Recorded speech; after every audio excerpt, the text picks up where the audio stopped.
Hello everyone, this video tutorial demonstrates how to calculate physicochemical parameters of chemicals with QSAR Toolbox. The widely used terms 2D and 3D parameters, which are used for modeling purposes, aim to describe the molecular structure on a 2- and 3-dimensional level. QSAR Toolbox includes a huge list of 2D and 3D parameters. 2D parameters are boiling point, melting point, water solubility, log count, and others. Most of these 2D parameters in the QSAR Toolbox are calculated by the EPISA platform. For the calculation of the 3D parameters of the chemicals, such as effective diameter, heat of formation, and others, the QSAR Toolbox relies on the Oasis software products. In this video tutorial, we will show you how to calculate the parameters for the chemicals and sort them in the data matrix. It also shows how to calculate the similarity between chemicals and how to sort the chemicals in the defined category based on their calculated structural similarity. Let's get started. To calculate parameters, we first need to enter the chemicals into the system. For this purpose, we use a list of chemicals from the example folder. The file contains CAS numbers only.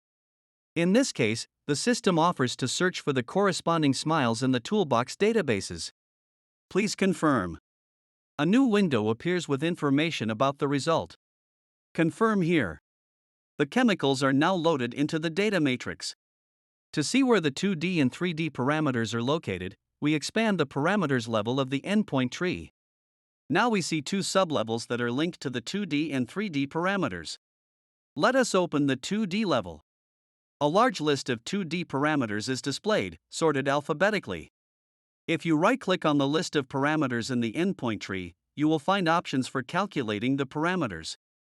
However, there are other options, including calculating a selected parameter for the selected chemical only and about documentation. To see these options, we need to select the cell in the data matrix that corresponds to the parameter and apply right-click on it. Let us do this for the parameter log cow. Select the cell corresponding to the parameter and right-click. Here we see all the options for calculating the parameters. In addition to all calculation options, the documentation of the integrated calculation method can also be displayed. Let us open the About of the parameter log cow. Here we find a short description and information about the parameter and the donator, in this case the United States Environmental and Protection Agency. Also, all 2D or 3D parameters can be calculated at the same time using one of these options. In our example, we will calculate all parameters for all chemicals. Apply this option and wait for the result. The process is fast as all 2D and 3D parameters for all chemicals are pre-calculated in the Toolbox databases and the results are already cached. Note that it takes time to calculate the parameters for new chemicals that are not part of the Toolbox databases.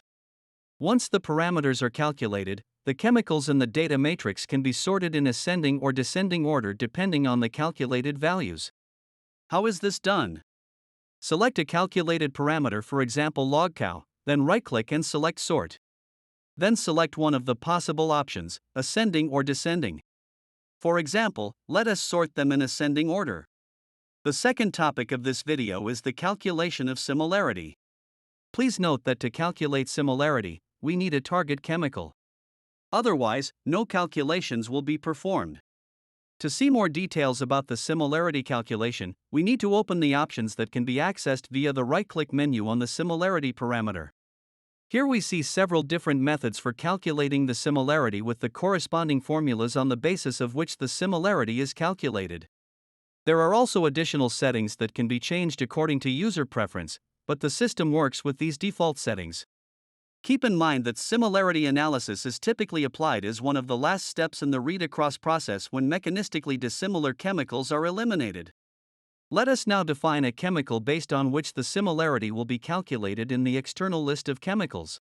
We use the 2D editor and draw the structure of 3-methylphenol.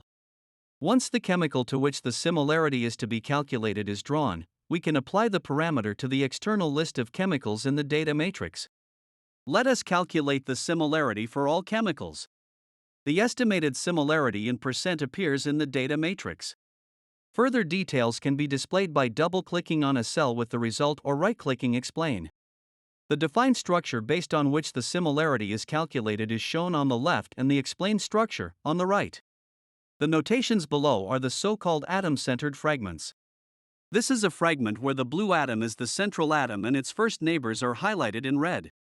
Fragments found simultaneously in both compared structures are common fragments and are highlighted in green.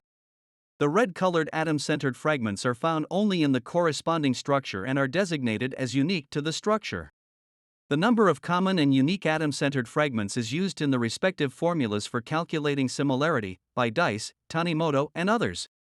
If the data matrix contains a list of chemical structures consisting of a target chemical and its analogues, the similarity is estimated based on the target chemical. For example, if we use CAS number 66-25-1, select a database from which we extract the analogues, namely aquatic oasis, and then define a group according to US EPA new chemical categories, we have a list of chemicals that contain a target substance. If we now need to estimate the similarity for this chemical list, we can use the corresponding similarity parameter, and in this case it is estimated for the target chemical, hexanyl. If we define a category, we can simply sort the analogues by their estimated similarity to the target chemical during the category definition process. For this purpose, we again use the chemical with CAS number 66-25-1 and define the same category with the same database as selected in the previous example. Here we need to select Sort Results in the grouping options to see the analogues sorted by their estimated similarity to the target chemical.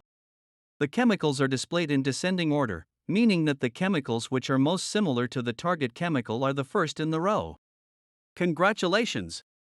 Now you are ready to learn more about the functionalities in Toolbox and how to use them. Contact QSAR Help Desk for technical questions. If your question concerns policy or regulatory acceptance of Toolbox results within EU regulations of ECHA's competence, please refer to the ECHA website directly.